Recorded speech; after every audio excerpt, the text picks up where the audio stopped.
This is Stan Bush. I sing Fight to Survive in the movie Bloodsport. You're listening to Justin Ray Harvey. Fight to survive.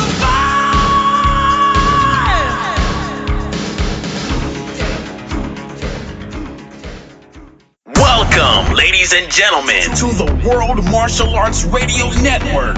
Up next, you will be listening to the USA Martial Arts Hall of Fame Show Host of the Year Award winner, the one and only Justin Harvey, producer, director, and on-air star of The Justin Harvey Show. Hi, this is Chris Casamassa, and I play Scorpion in the Mortal Kombat films and Mortal Kombat Conquest TV show. You are listening to Justin Harvey on The Justin Harvey Show. Flawless victory. Get over here. Hi, this is Larry McDonald, the karate kicking dwarf from Charleston, West Virginia. Listen to the man that gets you the true stories behind the martial arts industry. A true champion, Justin Harvey, on The Justin Harvey Show.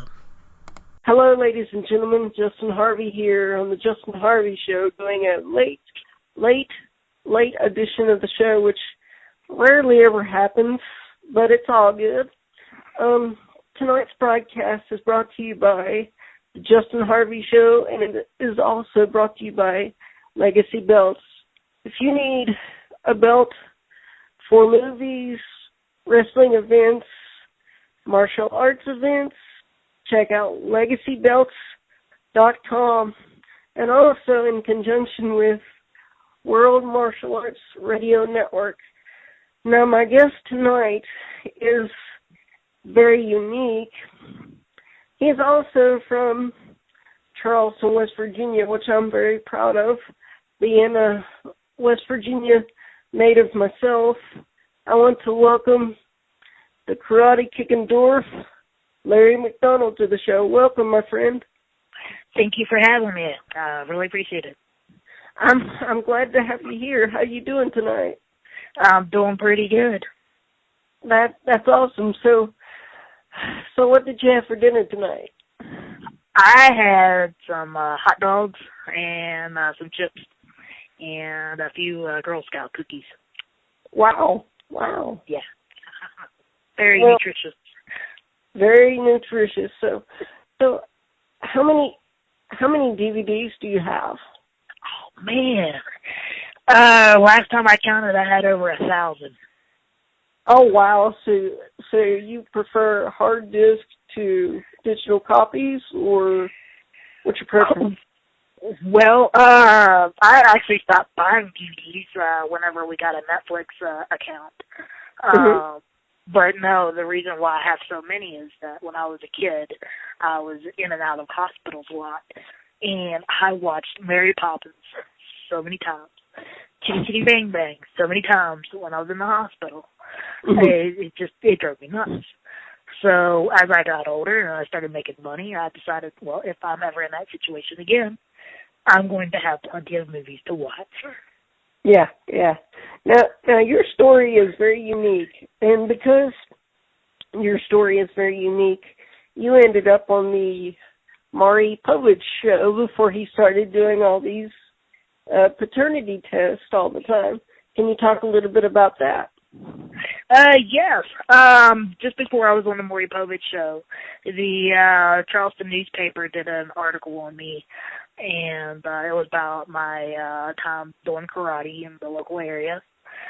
And so a few months later, Maury Povich was looking for interesting little people, little people with talent, and they found that article. And they called me up, and it was on a Saturday. I'm sitting, at my computer doing, I'm probably playing a video game at this time. And they're like, hey, we're from the Maury Povich show. Would you be interested in being on the show? We found your article, and we thought it was very interesting. And I was like, are you serious? Like, are you sure is this a prank call? And they're like, no, we're serious. Wow. I was like, okay, sure.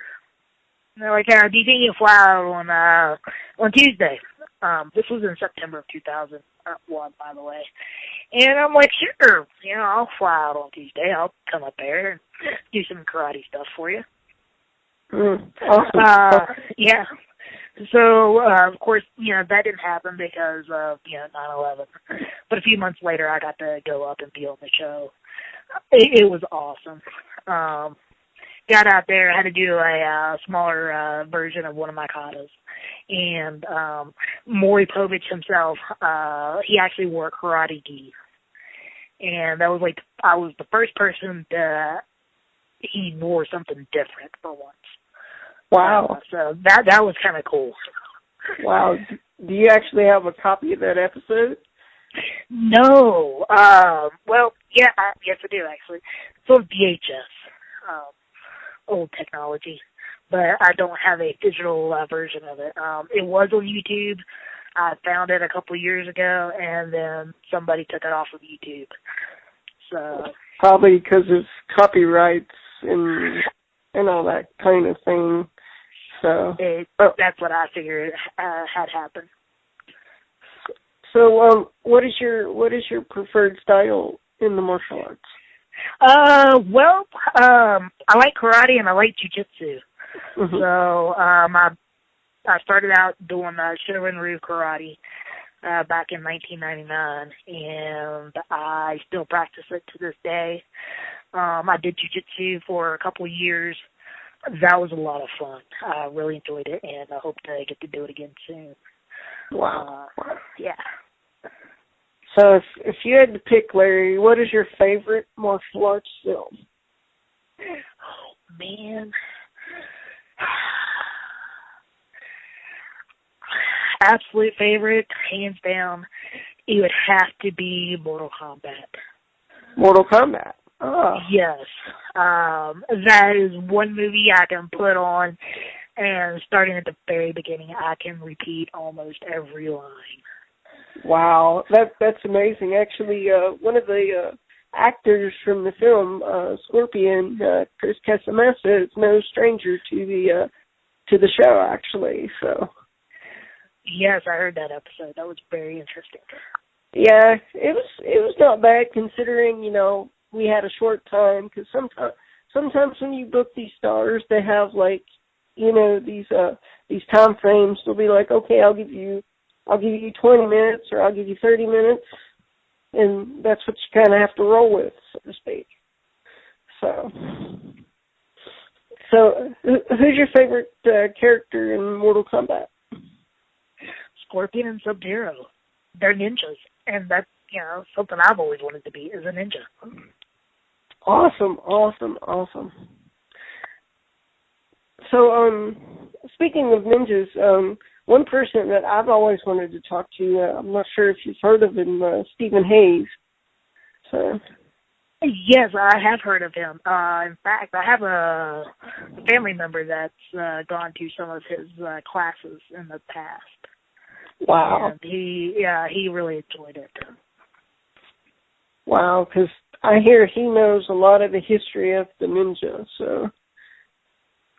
Yes, if I could ever get a seminar in the area, I think he would probably be one of the people that I would ask to come and do some teaching. Yeah, now, was you born and raised in Charleston, West Virginia, or? Yes, I've been here pretty much all my life. Oh, wow. Wow. So I'm sure you've been to Town Center Mall and places like that that's down in Charleston. Yeah. I actually worked 2 blocks away from the town center for about 10 years. Worked for a government agency, and every day at lunch I would go over to the mall and go to Taco Bell. Oh, taco is my favorite. Yes, it is cheap. I mean, $2.20, I could get 2 tacos, and I was good for the rest of the day. Larry, you can't beat that, my friend. You cannot beat that. Now, I understand that you write a blog. Can you talk a little bit about that as well? Yeah. So a couple of years ago, I've been a webmaster for several years, and I left the webmaster position and took another technology-related job. And about 6 months after that, I had this emptiness feeling. And I really wanted to do a website. So my wife, she encouraged me. She's like, hey, it's like, why don't you do a website based on your martial arts experience? Why don't you write a blog? It's like you learn how to become a writer through your master's programs and through, you know, your history courses. And it's like, why don't you take those skills and become a writer? And so I said, okay. And that's what I did. I just started, you know, with one post every couple weeks. Wow. And I've just been building it up from there. And so the Karate Kicking Dwarf, I wanted something, you know, a name that would, you know, catch people's attention. So whenever I tell them, it's like, hey, I do a website called the Karate Kicking Dwarf, and they're just like, what?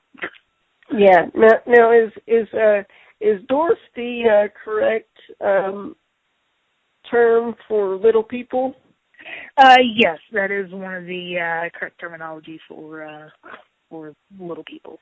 Okay, because I wasn't sure, because when I first saw your name, I'm like, should I actually call him the Karate Kicking Dwarf, or will we get offended? Yeah, no, dwarf is the correct term. Okay. Yeah. I just wanted to make sure, because, you know, I don't want to have a bunch of little people dwarfs that are respected, you know, pick at the show. Understandable. So, have you ever seen the show Little People, Big World? Occasionally, I've caught it whenever I've been at a hotel. I don't have cable TV. I mostly do Netflix and Amazon Prime. So, unless I'm up at my mom's and she's got TLC on, I may watch a few minutes of it. Wow. So if you had to choose any other style than martial arts, what do you think your style would be? Oh, man, that is a hard question. Because, like, every other day I'm interested in a new style. I start studying, you know, something on the Internet. Here lately, small circle jiu-jitsu is something that I've really, really been wanting to try out. In fact, I went out today and got the new black belt magazine because it had Leon J on it, and I wanted to read it. Wow. Yeah, and a couple other styles I've been interested in is SWAT and definitely ninjutsu. Wow. So, yeah. So who has been your favorite that's been in Black Belt magazine, do you think? Master Ken. Master Ken. Yep. He's a funny guy, and he is no stranger to the show as well. Have you had any further contact with Master Ken since we last spoke? No, I haven't. I was going to reach out to him the other day, but time got away from me, so I never got a chance to send him a message. Wow. Yeah, that can happen. That can really happen. Now let's see, if martial arts did not exist at all, what do you think that you would be doing? What would be your second choices? Probably history. History? Yeah. I took a lot of history courses while I was going through college, and mostly military history is what I focused on. So, wow. Yeah. My biggest thing that I really like is the American Revolution and anything related to espionage. Wow. Now, when you started martial arts and being a little person, were you, like, forced to maybe fight little kids or, like, you know, compete with little kids and not the adults and be shunned? No. When I first started, they put me up against the adults, you know, the black belts, because the black belts, they had more control.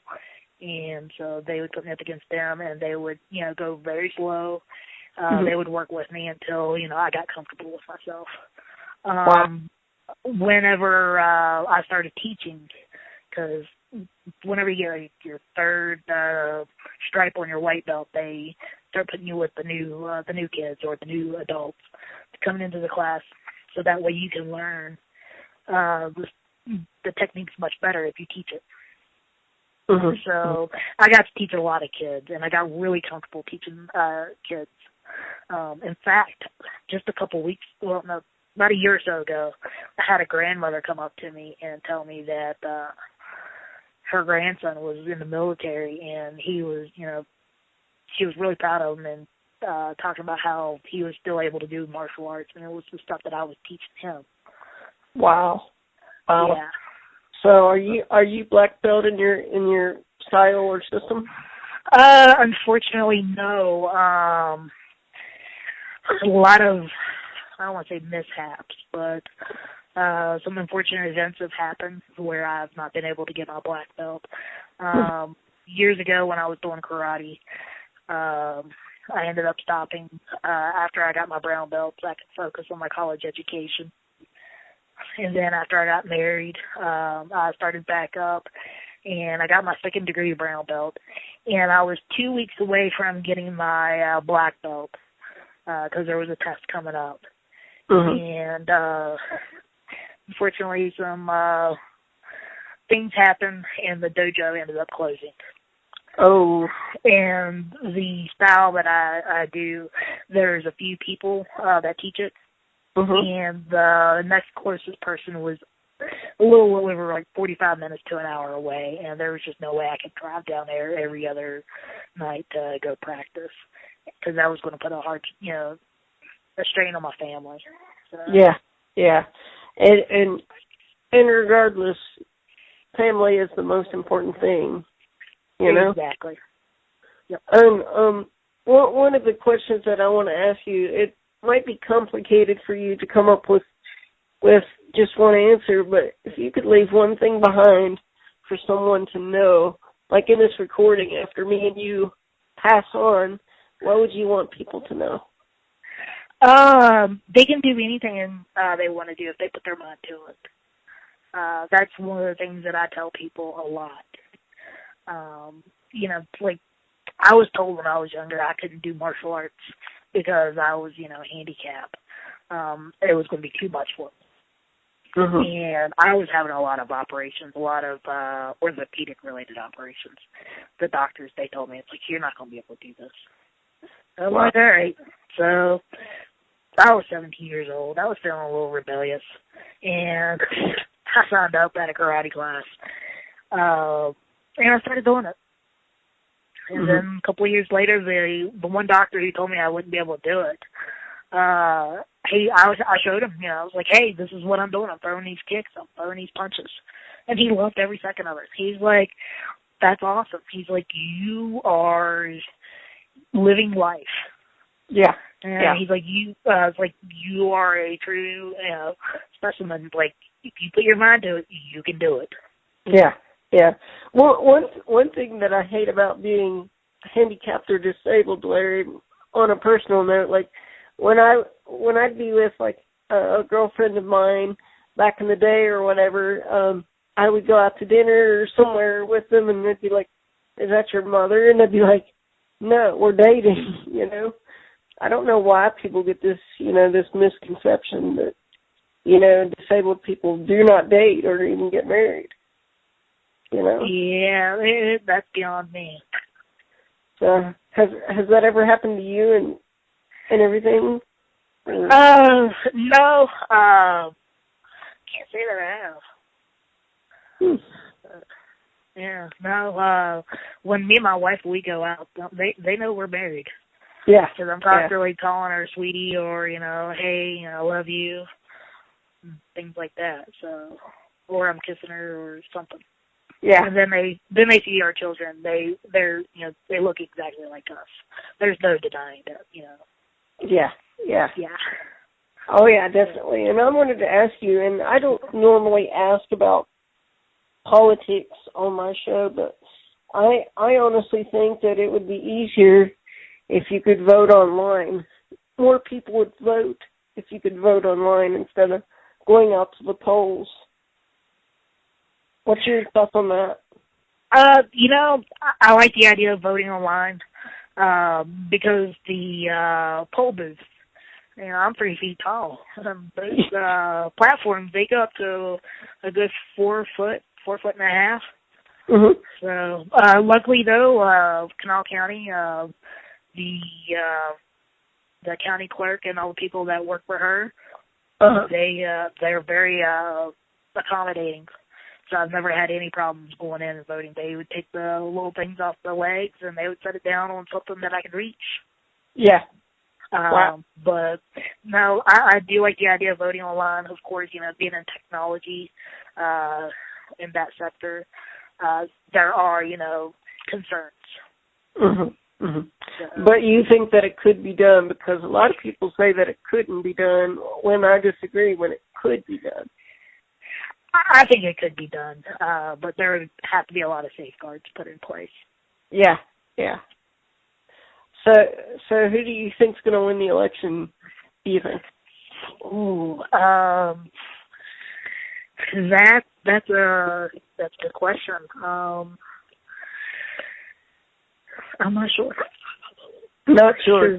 Because really, to be honest, there's not really anybody I like. Yeah. Well, I guess there none of the above. I wish there was a none of the above, but it's like, why can't they get somebody in there like you or me in there, Exactly. I wouldn't mind running for president. Yeah, but you have to be wealthy. I mean, really wealthy just to get in. That's what's bad. Yep. So have you played the new Mortal Kombat game? I just bought Mortal Kombat X over the weekend. Played it for about 10 minutes. Mm-hmm. The disc that I bought was corrupted, so I had to take it back, and that was a couple of days, didn't get to play it. So the other night, finally got it home, the new disc, and I played it for about an hour. So, of course, I was Scorpion in Sub-Zero. Awesome. Do you think that the gaming is headed to the direction where it'll be like, I know that they do it some now, but like more often, like where you can do just like a digital download instead of having to deal with corrupted disc, I think that's a great thing. If I didn't want to go out to GameStop and pick up a disc, I could just type in a code. Yeah. But the downside to that is GameStop has pre-owned, and it's much cheaper. Wow. Yeah. So take us through a typical day of Larry the Kickendorf. Take us through a typical day. Typical day. I wake up. I get ready for work. I have breakfast with my family, and we drop off the girls to school. My wife drops me off at work, and I sit there for about 8 hours doing work-related stuff. Mm-hmm. If it's a Monday, I come home, eat a quick dinner, get ready for karate class. Me and my girls, 2 of them, we've been doing karate for the last couple months. Do that for about an hour or so, come home and get ready and start the day all over again. And it's to my understanding, because I was actually your guinea pig for this, are you considering starting your own martial arts podcast and being very, very serious about it? Yes, I am. There's a few people that I've got in mind that I'd like to have on my show. Thank you for being my first guest. My pleasure. There's a few other people that I'm planning on reaching out to. I started out doing just like Q&As and sending my questions to people. There was a martial artist in Charleston, Butch Hiles. He was he helped me out. I had a few questions for him. He answered them, which I'm really grateful for. And then there was an instructor that I had heard about during my time in the early days of karate. He had heard about me, and he was very interested in my progression in the arts.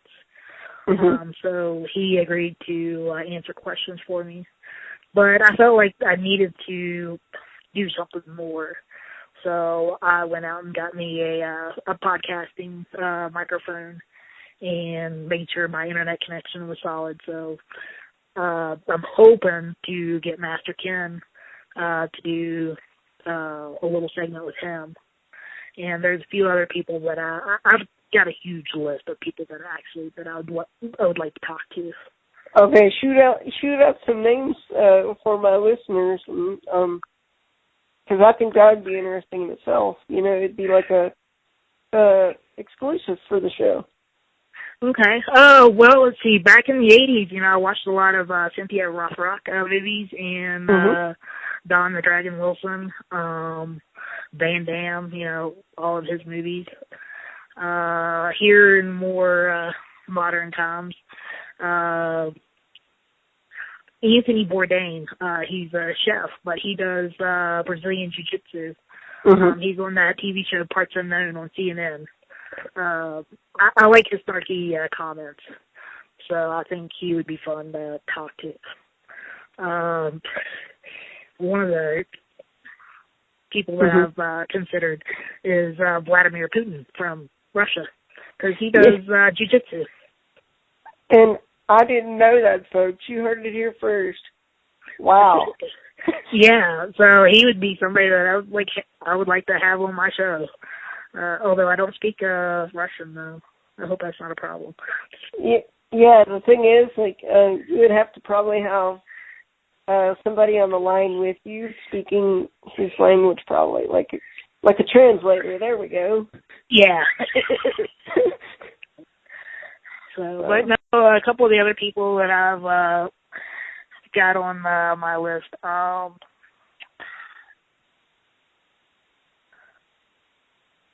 Now I'm drawing a blank. Chuck Norris would be somebody that I'd like to have on the show. Yeah, I've been working to get Chuck, but that one would be really, really tough. Between me and you, Larry, that one would be really, really tough. I'm a huge fan of the Power Rangers. So getting somebody from that show I think that would be totally awesome. I know I've got family members that are big fans, so I think that would make them envious. Yeah. I tell you, though, I would want somebody from the original Power Rangers, and I've been trying to work on that. And believe it or not, Larry, I didn't know this at the time, but Jason David Frank, who was the Green Ranger, Tommy, his instructor is actually Scorpion from Mortal Kombat. That is awesome. So and not many people realize that, because Chris Casamassa got him the audition for the Power Rangers. Yeah. That's cool. Yeah, that's the cool thing about this show, is you can find out cool facts that no one else probably would even think to ask. But I was going to ask you, Larry, do you know anything about digital recorders? Digital recorders? Yeah. I know a little bit. I helped purchase one a couple years ago for one of the agencies that I worked for. But to know anything about them today, not really. Okay, because I was thinking about investing in one. That way, if I have to record on the road and record on the spot, there you go, Yeah, definitely. I know they're really handy. And I've heard where some people are getting, the portable podcasting mics. Tim Ferriss is somebody that I like to listen to occasionally. And he's got a digital recorder. He never said what it was, but he was advertising his microphone that he picked up for $50. And it was crystal clear. It was like he was in a regular studio doing a show. Wow, that's amazing. That is totally amazing. That's like my shows. I actually bought an app that was $10 in the App Store, which is also available in Android format as well. So yeah, definitely. I'm an Android person. So, because I didn't know if he was planning on doing some of your interviews through phone or if he was going to do them all through microphone or how he was going to handle that. I was going to try to have a variety of systems in place because, I have a background in business continuity, and so one of the things that I like to do is make sure I have a backup plan. Okay, so okay. When one thing fails, we'll just go to the next. Yeah, yes, definitely. And, give people your social media. That way if people want to follow you or read your post. Do what?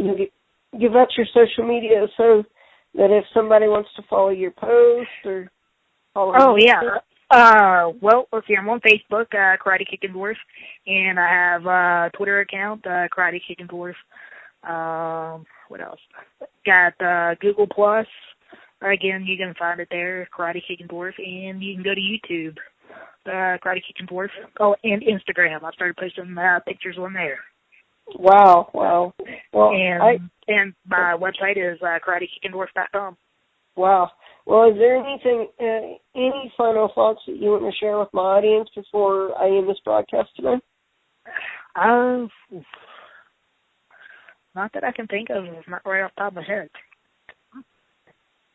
All right. It apparently I've stumped you some tonight, which I apologize for, but it still looks like a good show. Yeah, it's like you said, it's a late show. I've had a long day, so.